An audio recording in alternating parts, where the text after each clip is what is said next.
Yo mga idol, kumusta? Mandrigma Sports TV nga pala.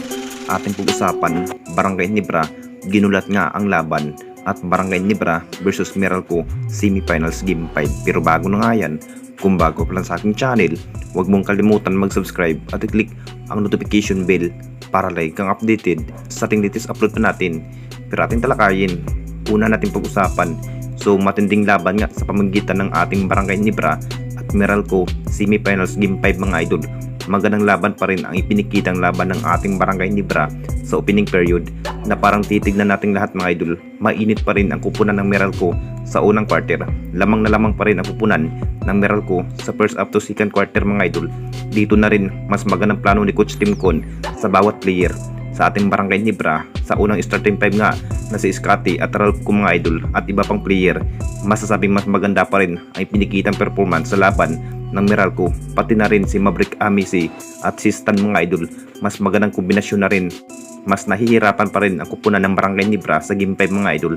At dikdikan pa rin ang bakbakan sa mag-aagaw ng panalo kung sinong makapasok sa final. Sa naging performance nga ni Scotty at Ralph ko mga idol, nakapagtala pa rin sa unang laban sa first up to second quarter ng 7 at 9 points. Pero si Stan at Stanley Pringle pa rin ang leading scoring machine sa binded area. Sa plano nga ni Coach Tim Con mga idol na hindi na rin patagalin pa ang laban sa semifinals para maagang makapasok nga ang Barangay Nibra sa finals.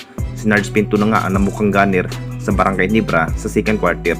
Mas maganda nga ang kanyang outside shooting.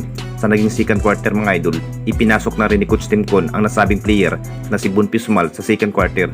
Masasabik nga ang lahat dito mga idol kung sino pa nga ba ang makakapasok sa finals. At dito na naman tayo sa isa pa nating balita, Barangay Nibra versus Meralco Semifinals Game 5. Alam naman nating lahat mga idol, halima performance pa rin ang pinikita sa bawat laban nga sa dalawang kupunan.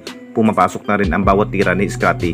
Kumamada pa rin si Scotty ng triple-double sa field mga idol. Mas ginaganahan pa rin ng ating Barangay Nibra sa naging laban dahil may dalawang panalo na rin ito sa bawat naging laban sa semifinals. Masasabing mas kaya pa rin ng Barangay Nibra kahit kulang-kulang nga ng player no Jimmy Malonzo at Jeremiah Gray. Ganon pa rin ang Meralco mga idol. Mas magandang rematch pa rin sa Game 5 sa bawat laban. Ito na rin ang hinihintay ng player ni Coach Tim Con mga idol na makuha nga ang tagumpay sa semifinal sa Game 5. Pero hindi pa rin nagpapahuli ang Meralco dito mga idol dahil kay Chris Newsome at Alin Malexi mas nag-init pa rin sa opinsa. Natatambakan na nga ang Barangay Nibra sa first up to second quarter mga idol. Mas napakaalat pa rin ang ipinikita ng ating Barangay Nibra sa first up to second quarter. Sanay pasok na nga ang bawat tira ng player ng Meralco mga idol kay Chris Newsome.